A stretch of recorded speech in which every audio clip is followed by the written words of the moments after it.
ஏம்மா சொல்லுங்க. காலையில் காப்பி போட்டது ஒன்றும் சரியில்லை, சல்லுன்னு இருந்தது. ஒரு அரை கிளாஸ் டீனாலும் போட்டு கொண்டு வா. ஏங்க நல்லா தான் போட்டு கொடுத்தேன். இப்படி குறை சொல்ல வேண்டாம். காலையிலேருந்து குறை சொல்ல வேணும்னு போகிறேன். வாய் வயசான காலத்துக்கு கெட்டு போச்சா என்னோட வயசானா கொஞ்சம் டேஸ்ட் மாறுறது தான். அதனால் உங்களுக்கு வந்து கரெக்டாக தான் இருந்தது. இப்போ நீங்கள் இப்படி சொன்னீங்கன்னா வேணும்னு கேட்டால் கேளுங்க. அதுக்காக நல்லா இல்லைன்னு சொல்ல வேண்டாம் காலங்காத்தால். இப்படி சொன்னால் நான் இப்படி சரி அரை கிளாஸ் டீ போட்டால் ஜோரி முடிஞ்சது. இதுக்கு இப்படி பேசி சரி போடுற ஒன்றும் பிரச்சனையே இல்லையே. நீங்கள் சொல்கிறது வந்து நல்லா இல்லை அப்படிங்கிறது குறை. எதுவுமே நல்லா இல்லைன்னு சொல்லக்கூடாது. அது இப்படி இருந்தால் நம்ம உள்ள தள்ளிக்கணும். புரியலப்பா. நம்ம வரும்போது என்ன கொண்டு வர்றோம்? ஒன்றும் கொண்டு வரல. நீ சொல்ற காசு கொண்டு வர்றோமா, நகை கொண்டு வரோம்? ஒன்றுமே இல்லை. அதெல்லாம் நிறைய கொண்டு வந்து நான் நினப்பில் நான் இருந்துட்டு இருக்கேன். நீங்கள் எப்படி நினப்பில் இருப்பீங்க? போகும்போது எனக்கு கொண்டு போகிறோம், அதுவும் இல்லை. நான் போகும்போது நிறைய கொண்டு போவேன்னு நினைக்கிறேன். போகும்போது கொண்டு போவோம்னா நம்ம வந்து கெட்டது செய்யாமல் நல்லது செஞ்சுட்டு போகணும். அப்படி நல்லது செய்ய முடியலன்னா கம்முன்னு இருந்துக்கணும்.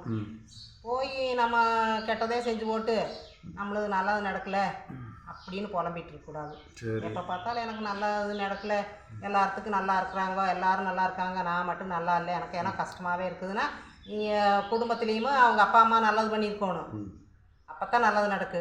எனக்கு மட்டும் கெட்டதே நடக்குது அப்படின்னு புலம்பிட்டு இருந்தீங்கன்னா நான் எப்போவுமே நட்டது அப்படி சொன்னதே கிடையாது. எனக்கு எப்போவுமே எல்லாமே நல்லதாக நடக்குது. நான் நேற்று ஒருத்தர் கூட சொல்லிட்டு பேசிகிட்டு இருந்தேன். அவங்க தான் சொன்னேன், எப்போ பார்த்தாலும் எனக்கு கஷ்டமாக இருக்குது, குடும்பத்தில் நல்லதே நடக்க மாட்டேங்குது, கெட்டதே நடக்குது, நான் கஷ்டமே எப்போவுமே கஷ்டமே பட்டுட்ருக்கிறேன், என்னால் சௌகரியமாக இருக்கவே முடியல அப்படிங்கிறாங்க. நான் ஒரு காரணம் சொல்கிறேன், கேட்குறியா? சொல்லுங்கள். காலையில் 2 to 4க்குள்ளே எந்திரிக்கணும்.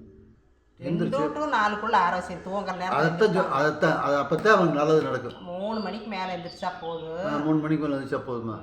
நல்லா சமணம் போட்டு உட்காந்து கிழக்க பார்த்து உட்காந்துக்கணும். உட்காந்துட்டு அப்படியே கொஞ்சம் நேரம் மூளையை அப்படியே மேலே போக வைக்கணும்.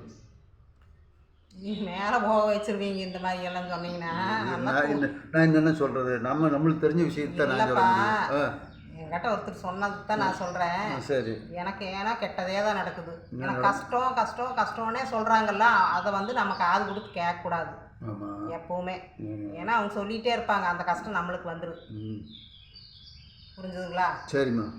அதனால் நம்ம இருக்கும்போது வந்து கெட்டதை நினைக்காம கொஞ்சமாவது நல்லது நினச்சிட்டு, நல்லது செய்யாட்டியும் கூட பரவாயில்ல, நல்லது நினச்சிட்டு போவோம். அதுதான் நான் சொல்கிறேன். ஒரு வாரத்துக்கு முன்னாடி ஒரு நியூஸ் பார்த்தியா? சொல்லுங்க. ஓடி போய் ஒரு குழந்தையை காப்பாற்றுவோம் பாரு. ஆமாம், அப்படியே மாடியிலேருந்து விழுகுது அந்த குழந்தை, 2 வயசு குழந்தை. அப்படியே போய் தாங்கி பிடிக்கிற அந்த நிமிஷத்தில் அந்த குழந்தை விட்டுருந்தா இறந்துருக்கு. ஆனால் அந்த அம்மாவுக்கு எவ்வளோ சந்தோஷமாக இருந்திருக்கு. ஆண்டவனுக்கு சமமானமே. ஆமாம், அந்த மாதிரி பண்ணி அதே மாதிரி ரோட்டில் போய் வண்டியில் போயிட்டே இருப்பான், பக்கத்தில் ஒரு ஆக்சிடெண்ட் ஆகும், இவன் ஜர்ன்னு முறுக்கிட்டு போய் என்ன பிளாட்ஃபார்ம் மேலே ஏற்றி ஓடுவான், கண்டுக்க மாட்டான். அந்த மாதிரியும் போகிறான். அந்த மாதிரியும் போகிறோம். அது மாதிரி என்ன பண்ணுறது? அதுக்கு அந்த மாதிரி பண்ணுறாங்க. அந்த மாதிரியெல்லாம் பண்ணாமல் ஏதோ நம்மளால் முடிஞ்சது ஒரு ஹெல்ப் பண்ணணும் அப்படிங்கிற நான். புரிஞ்சுதுங்களா? காப்பி போட்டு வர்றேன் சாமி.